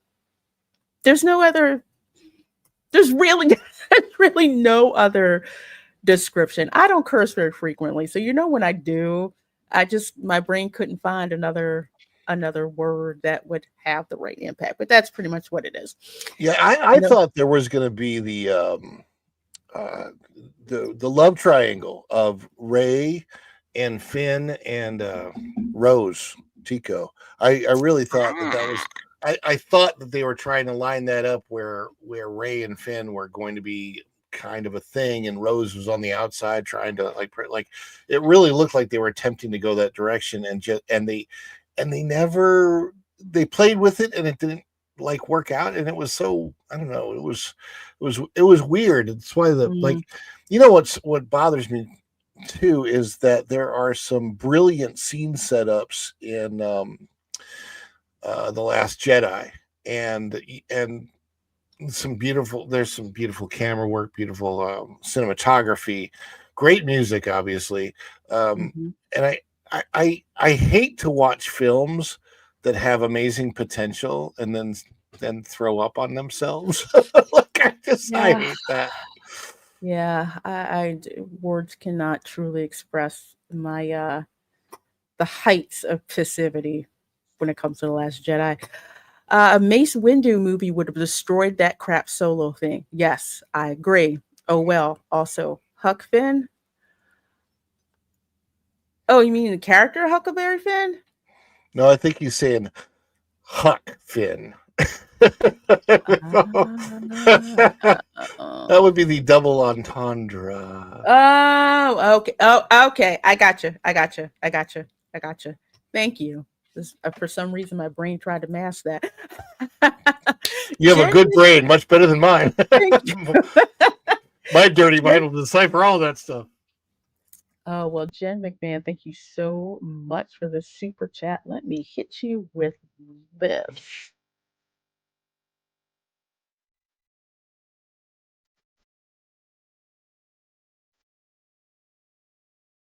If you refuse me, honey, oh wait, I'm still saying. Then you'll be left alone, oh baby. Telephone, tell me I'm your own. One of the best Warner Brothers cartoons ever. Shen McMahon says, I love Star Wars, but it hurts my heart to talk about it. Worst and best boy / girlfriend ever. It's like they're trying our patience. Yeah, and I think a lot of Star Wars fans, as evidenced by the low ratings for like Skeleton Crew, not that much of a hype for Andor. There's people who said Star Wars is dead to me. And I'm like one of those people. Unless it's original trilogy. I mean prequel trilogy I can deal with because Revenge of the Sith was a freaking awesome ass movie. Love that one. But yeah, a lot of people just tapped out because they have also, I think, in addition to the bad writing, if Lucasfilm hadn't been trashing the fans openly on social media, or just basically said, you know what, we screwed up. But yeah, they wanted I've never liked the term toxic fandom. While I get it, fans just want what they want. So, like, if you don't give fans what they want, that'd be like, you know, if I went into McDonald's and I said I would like a porterhouse steak, please, and they were like, no, we don't sell that, and then I just went and bitched on social media all day long about McDonald's not having the steak, I would be a toxic fan. But that's not what they're doing. It's this, they're basically saying I went to the steakhouse and they gave me a McDonald's burger and they're complaining about that. That doesn't make you a toxic fan. That makes the steakhouse trying to turn to McDonald's. It doesn't. And they throw that term around, and Henry Cavill had the best comeback for that. Because they asked him, oh, what do you think about the toxic fans? And basically he said, I'm going to stop you right there. They're not toxic. They're very passionate in what it is that they love. Because he's one of us. And I love how he stood up and said that, because they say the reason they say it's toxic is because we won't take it. Shut up and take it. Just shut up and consume more product. No, we won't do that. So we have the nerve to stand up to that. So they coined this term toxic fandom, which is why they keep bringing this lame ass toxic fan argument, out. I think that interview with Boyega would have flew under the radar, but you know what? The established Hollywood media couldn't resist throwing red meat out to their folks. So does that make Rachel Zegler toxic stardom? How does that work? That's a good point. That's definitely a good point. Rachel Let's see. Zegler might have had any legs whatsoever to stand on at any time if she had ever been in a Hollywood successful movie. She has not. Not She one has not single been. one. She has not been. So it'll be interesting to see what she's cast in after she's finished her run as Evita. Did you see what Is that what Collider it's put on X? Yeah, I did. I could Collider is a not. shill site. Oh my gosh, I could not believe that. Collider is one of the OG shill sites. They really are. Anytime you see Collider put something out there, trust me. I used to like Collider like 10 years ago. Have they always been that bad? Yes. Okay. Yes, to the point where ever since I started doing this stuff like on YouTube, anytime somebody brings up Collider, 9.99999% of the time, they're just shilling. Absolutely shilling. I left for a bit. I was listening while going to the USPS and a lot of crazies in Hollywood Boulevard. Dude, I know. I'm glad you're home safe. And That's Aldo, weird. when you come back out here to Orlando, let us know so we can say hi. Absolutely. So Absolutely. I've seen Well, all your stuff on YouTube. well, folks, let's see. Daggone it. I'm like losing it. Okay, here we go. I wanted to get to this for so many reasons. So coming from the Hollywood Reporter, this is Heat Vision. This is their sci-fi pop culture blog. Box office upset. Blue collar drama. A working man beats Snow White with 15 million opening. The dismal performance of Snow White in its second weekend is more bad news for Disney and puts the live action pick in official bomb territory after falling off a steep 66%. Was that worse than Captain America Brave New World? Anyone know? It was around the I same. believe so. Very, very similar fall offs. Dang. For a Disney movie. Now, A Working Man.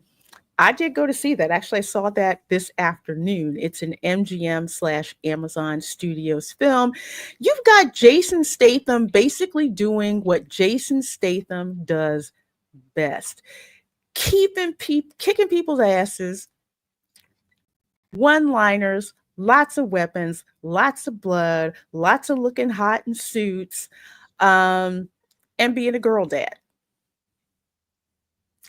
Happened in the Meg too, both Meg movies, but in this movie in particular, he is he's a veteran. He's a war veteran from the UK, but he lives in America. He had an American wife, and his daughter.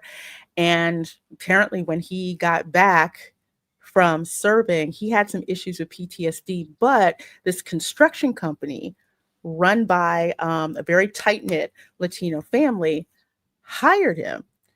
So he's been working with them ever since. Well, the family's daughter gets kidnapped. And the father's like, I know what you do. He's like, my dad's a Green Beret. I can tell. I can point you guys. I can sniff you out. You're the only person who can kind of like get, go and get my daughter. And he's like, I'm not that same person anymore. But he goes and sees his daughter and realizes that, that Latino family is his family. They are all his family. And he says, I'm going to bring your daughter back. Was that construction business a spinoff of the security business that the family had started before in the Ant-Man franchise? No. Same guy though. The same sidekick guy. Oh my gosh. Last name Pena, because I was like, Elizabeth Pena. Yeah, but he was good in it. But he, that's what I was like. He was the dad, yeah. That's my biggest thing is like mixing up movies with the characters, like because it's similar because he started a security business that would have grown to become really big by now, and now it's a construction business that Jason Statham's working for. By the way, that ruined Ant-Man 3 to not have him in it. I know. I was pissed. I was You- pissed because I love that guy. his character is as important to the Ant-Man franchise as Ant-Man, and they ruined it. Oof. Absolutely. But yeah, to get back to this, when I went to see this movie, I had a problem finding a seat in the theater because there were so many people there literally like to see it. Granted, it was like 4 p.m. You know how no one wants to sit like in the upfront seats? Well, everyone was in the back section. It was full of people going to see a working man. And yeah, it was a lot of fun. It was relatable, basically boiled down to two things. One, a father just beside himself that he could not protect his daughter. And then you have Jason Statham's character who has this young daughter and he understands what that's like. And he's like, I'm going to do whatever it takes to bring her back. This is the epitome of what Hollywood likes to call toxic masculinity. But what it is it's just straight up masculinity. A dude who is willing to go to anything to protect his daughter, but he also is like, I understand what that's like for someone who feels that they failed as a father because they couldn't protect their daughter. He's the best girl dad in this one. And yes, masculine men like Jason Statham. Yes, absolutely. Absolutely. And one of my favorite lines in the movie, I will be your weapons sommelier for the evening. It's in the trailer. I saw that. Yes, it's in the trailer. It's just hilarious when if Jason Statham teamed up with Jason Momoa, you're saying you would definitely be there, Lorraine. Yes. Okay, so and as a matter of fact, they were in the same movie. Fast Furious 10. They were in the same freaking movie. So here's what we need. We need to do a Jason Momoa, Jason Statham, and Jason Bateman movie where Jason Bateman is the comedy foil. I could see that. That would work. Kicks butt and chews bubblegum. Yes, it does. So let me read the rest of this. And we're going to get into an interesting factoid that I see some of you guys already in the chat have talked about. So Middle America is taking charge of the box office. Yes, indeed, where David Ayer's blue-collar drama, A Working Man, beat Snow White in a surprise upset, I'm not surprised, with a better-than-expected domestic opening of $15.2 million from 3,262 theaters. So Snow White took in $14.2 million from 4,200 locations, a steep decline of 66% as the live-action update continues to be dogged by poor word of mouth and controversial headlines over its titular star, Rachel Zegler.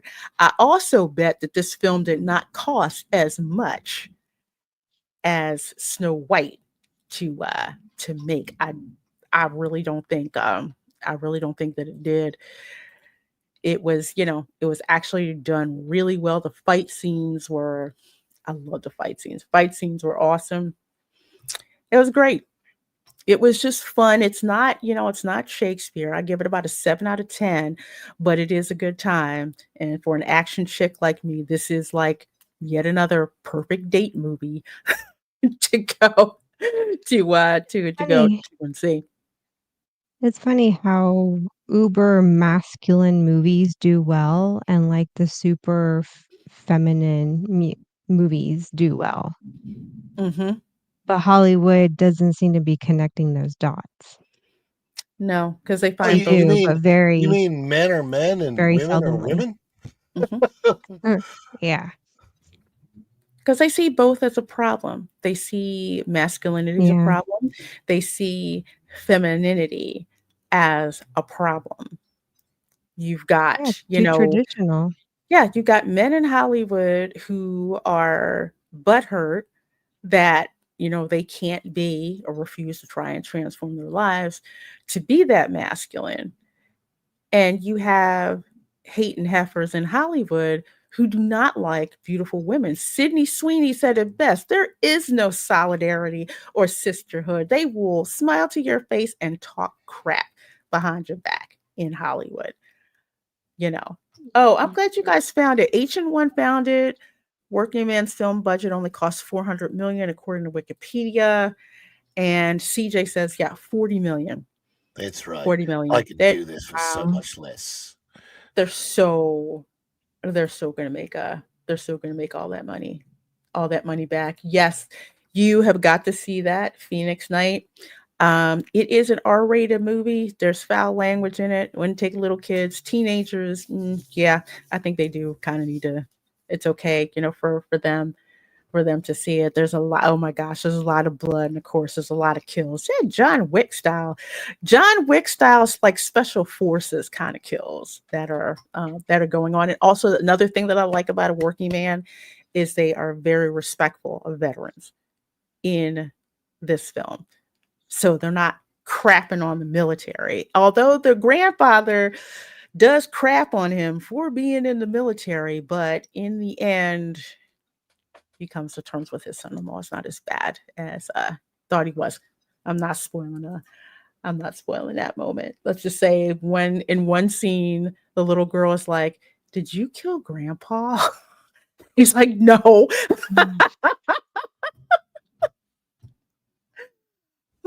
So let's see. Yeah, he's awesome. Yes, thank you. Sylvester Stallone was the producer. Okay. He was the producer, and it showed. So he backed this film.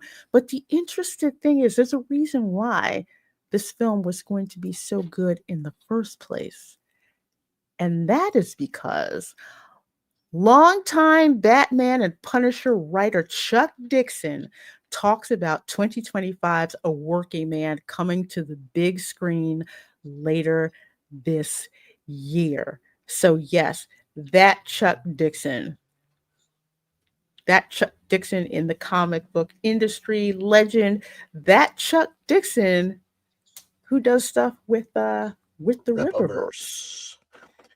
Yep. That's right. I'm So Jason Statham, and I'm part of the Rippaverse now. Oh my That's God, right. that would so rock. That would so rock. Let's see. They asked him, A Working Man is a 2025 movie I'm sure you're rightly excited about. It is based on your character, Levon Cade. That actually comes into play in the film. So can you start by just simply describing the character? You've written him in a number of your novels. I want to get this novel because I want to read it. Does he share any character traits with Batman? So Chuck says, Levon is a former military guy. Initially, he was a U.S. Marine, but it's hinted at in the books that he was part of several hunter-killer teams operating in the War on Terror. In the movie, Jason Statham's character was with the UK Marines, but due to the global war on terror, where of course, they were working with other forces from other countries. One of his best friends is American, and actually his wife is American. In any case, he learned a lot of skills in his service. Essentially, he's a country boy from Alabama. Oh Lord, that explains it. Not a white man from the South, really. So he's a country boy from Alabama with a daughter to look after and trying to lead a normal life. But he runs into situations where he can't look away, and that's when his background as a warfighter comes into play. He has a lot more in common with Frank Castle than Bruce Wayne. And I'm not sure I'd want to meet him, but I'd sure like him on my side. And I have to agree. He's not Bruce Wayne. He's definitely closer to Frank Castle, aka the Punisher. with regards to how the character is, and really good. The character is relatable. Jason Statham plays him, perfectly. But like I said, when you go to see a Jason Statham movie, you pretty much know what you're going to get. But with the material that they had to work with, watching this movie, I actually want to read one of Chuck Dixon's novels for this character. Just the movie again. The movie is fun. I was checking my watch to see how much time was left because I didn't want the movie to end. But it's just fun to go sit in a movie where you are not being preached at, and it doesn't feel like you're in some kind of crazy universe where up is down, down is up, whatever. It doesn't insult the audience. It will pull at your heartstrings, which is a good thing. I mean, people were clapping at the end of the movie. They absolutely loved it. Sounds like it's a good makeup movie for Raph, since I tortured him with Snow White.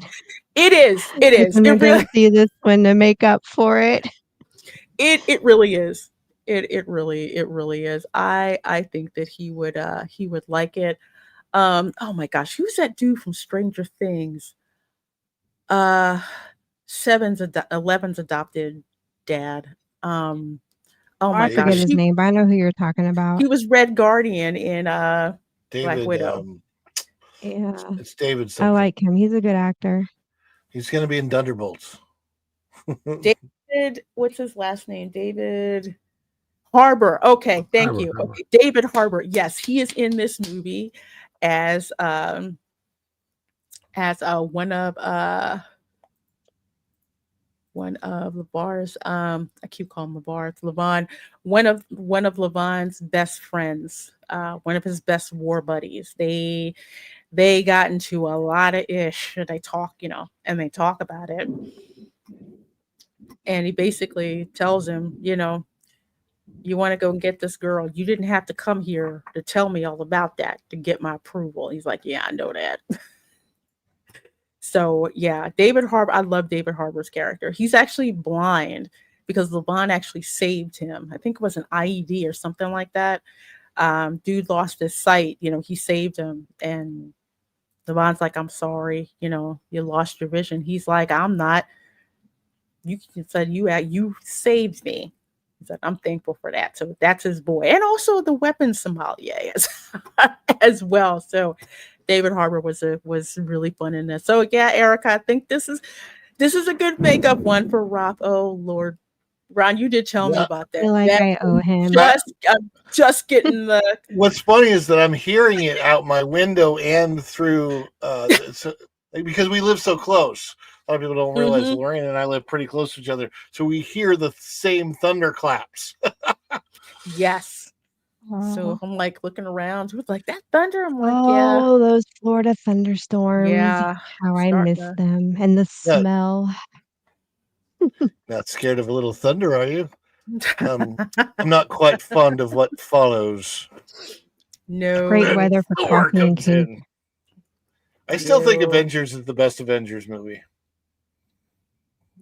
I'd agree. But yeah, folks, definitely check it out. Again, it's just Sly Stallone produced the film. It's worth your watch. It truly is way more than Snow White is. So definitely check it out. If you don't check it out in the theaters, I'm pretty sure it will be on Amazon very soon. But honestly, see it in the theater. The sound is amazing. The firefights are absolutely amazing in this film. Just so people know how Rotten Tomatoes works, because I think this is interesting. All of the scores on Rotten Tomatoes for A Working Man, every one of them is higher than Snow White. But if you go to the popcorn meter, you have the verified audience is 89% and the all audience is only 84%. There's only 5% difference there. You go to Snow White and the all audience score, I think, is below 20% now. Like literally only 1 out of 5 people that have watched Snow White have actually liked it. And those one, that's crazy. That's too much violence. Oh, bruh, did you know It's what movie Jason you were going to Statham. see? All that cinematic testosterone was downright delicious. Yes, especially the scene.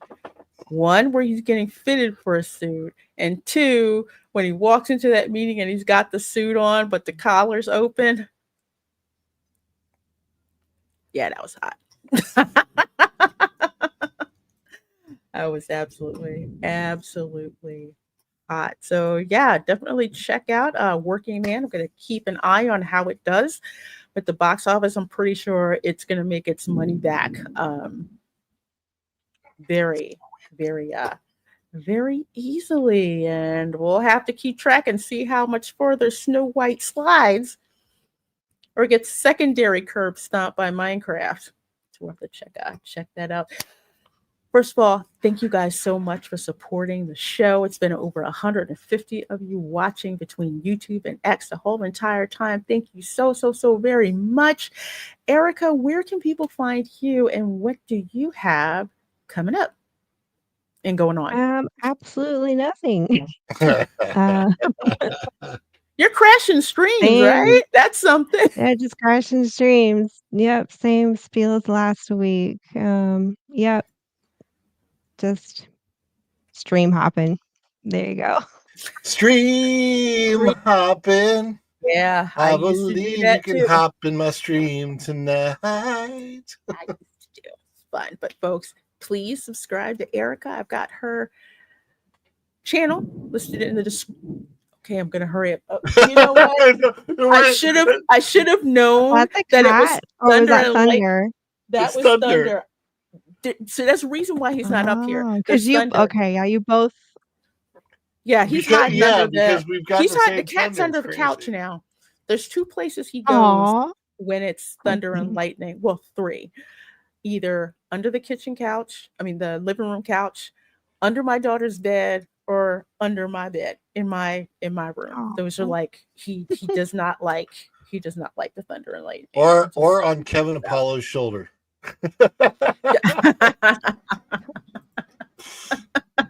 That's cute too. Well, Ron, Keeps getting right in the camera. Oh yeah, he was up there like earlier, back in the green room. He was like up here looking around, stuff like that. So that's his new spot now. You'll see him. And if he's being really funny, he'll just show you his backside instead of anything else. Like, really, dude, really. Ron, what do you have going on? Let the folks know about. And where can they find you? I'm on Follow the Bradley's Fun. I think it's in the under my name, wherever that is on the site. Follow the Bradley's Fun on YouTube, Instagram, Twitter, Facebook, all those social media things. And my new goal, and I've been keeping it so far, is to get out at least a news commentary video every single day outside of the Daily Dish. I do the Daily Dish 9:30 a.m. every morning, 9:30 to 10:40, streaming into Culture Casino's 6-minute daily. What's up, Tube Chat? Good to see you out there. And also, and then I'm, in addition to cutting some of the videos out of that, I'm learning a lot. About how to do these news commentary videos. I'm also doing vlogs. So I visited Stella Nova and Terra Luna the other day with our family, as well as the Epic Universe Preview Center. So a big old Epic Universe and hotel preview vlog is coming out, but that one takes a lot longer to edit. So that one should be out Saturday. And in the meantime, we've got several story-related videos coming out throughout the week. I haven't gotten to where I can get a set time for those. When I find a sweet spot, hopefully I can find a sweet spot and at least release one video at the same time every day. But I'm really trying to streamline the channel. A lot of growth this year. And it's all because of the guys that are watching this, best audience on YouTube out there. Appreciate y'all. Appreciate you, Lorena and Erica. Thank you. Right back at you guys.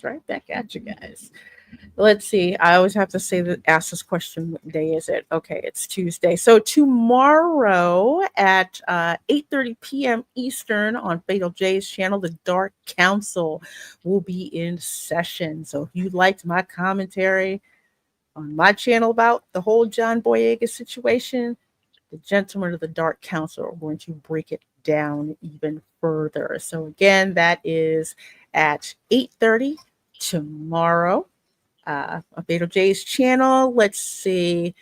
Thursday and Friday, I'm kind of chilling.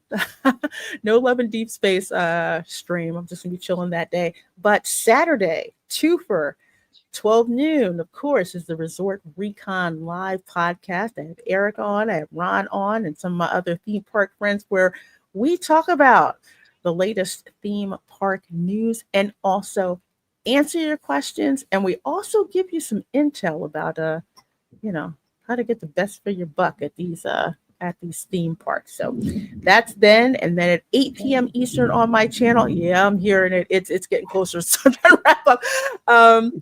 Watch party for Rush Hour 2. So I'll be doing that with Retro Nerd Girl. We're gonna have a great time watching that. So like I said, folks, thank you so much for supporting the show, for supporting the channel. Please do subscribe to Erica. Please do subscribe to Ron. And we will see you next time. Bye. All right, everyone. Let's tidy things up. Autobots, start your engines!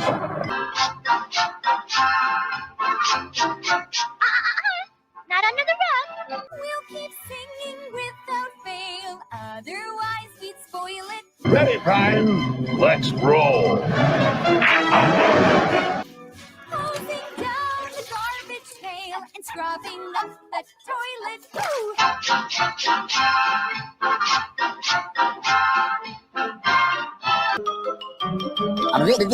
That's all, folks. You're still here. It's over. Go home.